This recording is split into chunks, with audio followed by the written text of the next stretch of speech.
ఆరాధ్యతో జ్వరం నాటకం ఆడించింది కమల అని చెప్పేసి తెలియడంతో అక్షయ్ అయితే ఇక కోపంగా ఇంటికైతే వస్తాడనమాట. ఇక వచ్చి కమల్ చొక్కా పట్టుకొని తిడుతూ ఉంటాడు. ఏమంది అన్నయ్య, ఎందుకు ఇంత ఆవేశపడుతున్నావు అని చెప్పేసి కమల అడగగానే, ఏంట్రా ఏం తెలియనట్లు నటిస్తున్నావా అని చెప్పేసి చంపలు వాయించి ఆడబడతాడనమాట. ఇక అది చూసి ఇంట్లో వాళ్ళంతా ఒక్కసారిగా షాక్ అయిపోతారు. ఇక పల్లవి అయితే, ఏంటి బావగారు నా భర్తను ఎందుకు కొడుతున్నారని చెప్పేసి అడుగుతూ ఉంటుందన్నమాట. నీ భర్త ఇలాంటి పనులు చేస్తున్నారు కాబట్టి కొట్టానని చెప్పేసి విషయం మొత్తం చెప్తాడనమాట. చెప్పరా చెప్పు, ఎందుకు ఇలా చేస్తావు అని చెప్పేసి అక్షయ్ అయితే నిలదీస్తూ ఉంటాడు. ఇక కమల్ అయితే ఎమోషనల్ అయిపోతూ, ఏం చెప్పను అన్నయ్య, వదినకి అన్యాయం చేసి నువ్వు రెండో పెళ్లి చేసుకో అని చెప్పనా, లేక ఆరాధ్యని ఇలానే మీ పంతాల పట్టింపుల కోసం బలి చేయండి అని చెప్పేసి చెప్పాలా, అమ్మా నాన్నలు కలిసి ఉండాలని ఆరాధ్య చేసిన ప్రయత్నాలన్నీ వ్యర్థమని చెప్పాలా, ఏం చెప్పాలన్నయ్య అని చెప్పేసి కమల్ అయితే అడుగుతాడనమాట.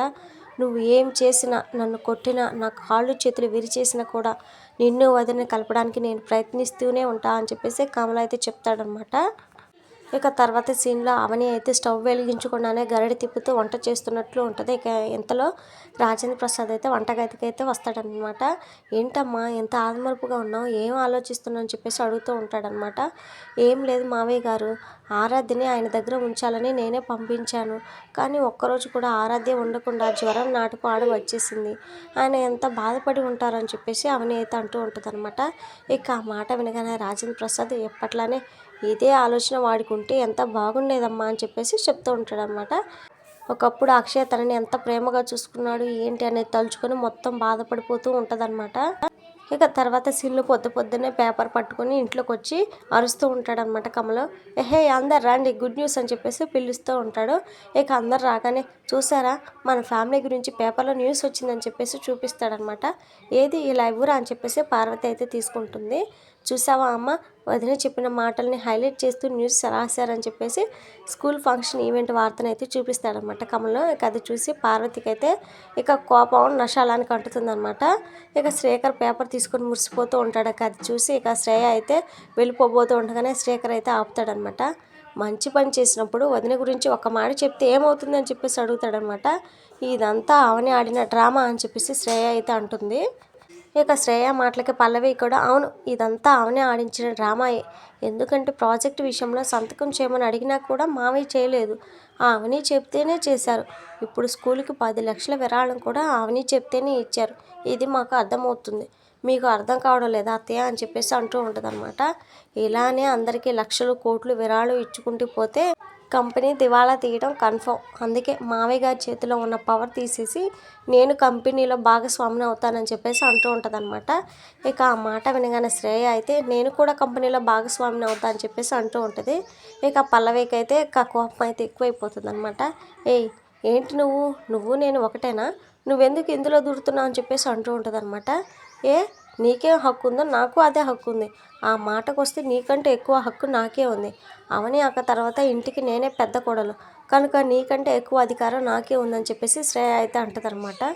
ఏంటి అధికారం హక్కులు అని చెప్పేసి మాట్లాడుతున్నావు, అవని వెళ్ళిపోయిన తర్వాత ఇంటి బాధ్యతలు చూసుకోమని మావయ్య గారు నా చేతికి తాళాలు ఇచ్చారు, మర్చిపోయావా అని చెప్పేసి పల్లవి అయితే గుర్తు చేస్తుంది అనమాట. నీకు తాళాలు ఇచ్చినంత మాత్రాన అన్నీ నువ్వే చూసుకోవాలని ఏం లేదు, నీకంటే ఎక్కువ ఇంట్లో నాకే అధికారాలు ఉన్నాయని చెప్పేసి శ్రేయ అయితే అంటుంది అనమాట. ఏంటి నువ్వు మాట్లాడేది అని చెప్పేసి పల్లవి అయితే రైజ్ అవ్వగానే పార్వతి అయితే ఒక్కసారిగా షాక్ అయిపోతుంది. ఆపండి అని చెప్పేసి ఇద్దరిని అయితే ఆపుతుందనమాట. ఇంట్లో సమస్యలు లేని రోజే ఉండదా, మీరు మళ్ళీ కొత్త సమస్య సృష్టిస్తున్నారని చెప్పేసి ఇద్దరిని అయితే తిడుతూ ఉంటుందన్నమాట. అయినా మీ పిల్లలు ఇలా గొడవ చేస్తుంటే కంట్రోల్ చేయలేరా అని చెప్పేసి కమల్ శ్రీకర్ని కూడా తిడుతూ ఉంటుందన్నమాట. చెప్పగానే వినే వాళ్ళకైతే ఎవరైనా చెప్తారు, కానీ వీళ్ళు ఆ టైప్ కాదులే అని చెప్పేసి ఇంకా కొడుకులు ఇద్దరైతే వెళ్ళిపోతారనమాట.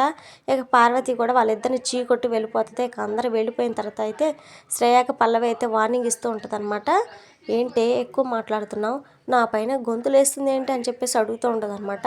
అవును తప్పే ఉంది, నేను నిజమే కదా చెప్పాను, ఈ ఇంట్లో నీకెంత గౌరవం ఉందో నాకు అంతే ఉందని చెప్పేసి అంటూ ఉంటుంది అనమాట.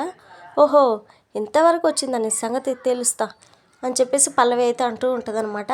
నేనేం ఎడ్డిదాన్ని కాదు పల్లవి, నేను కూడా నీ సంగతి చూస్తా అని చెప్పేసి శ్రేయ అయితే అంటదనమాట. ఇక ఆ మాటతో పల్లవికి అయితే మైండ్ అయితే ఒక్కసారిగా గిర్రని తిరిగినట్టు అనిపిస్తుంది అనమాట. ఏంటి ఇది ఎలా మాట్లాడుతుంది, దీని సంగతి ఎలాగైనా చూడాలని చెప్పేసి మనసులో అనుకుంటూ ఉంటుందన్నమాట.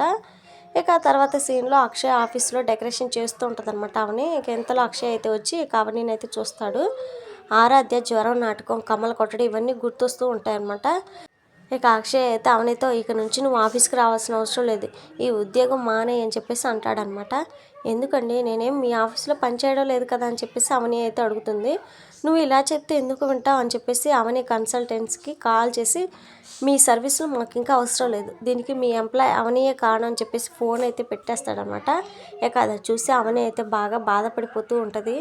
ఎందుకండి ఇలా చేస్తున్నారు అని చెప్పేసి అనగానే, నువ్వు చేసిన పనులన్నీ మర్చిపోయావా, నా చెల్లిని నాన్నని నాకు దూరం చేసావు, తర్వాత నా కూతుర్ని దూరం చేసావు, ఇప్పుడు నా తమ్ముళ్ళు కూడా నాకు ఎదురు తిరుగుతున్నారు, త్వరలోనే వాళ్ళు కూడా నన్ను వదిలి వెళ్ళిపోతారేమోనని భయంగా ఉంది, అందుకే నీకు దూరంగా ఉండాలని అనుకుంటున్నా, నువ్వు ఇక ఇక్కడికి రాకు, నీ ముఖం చూస్తేనే నాకు ఏదోలా ఉందని చెప్పేసి అక్షయ్ అయితే అంటాడనమాట. ఇక ఆ మాట వినగానే అవని అయితే చాలా బాధపడుతుంది.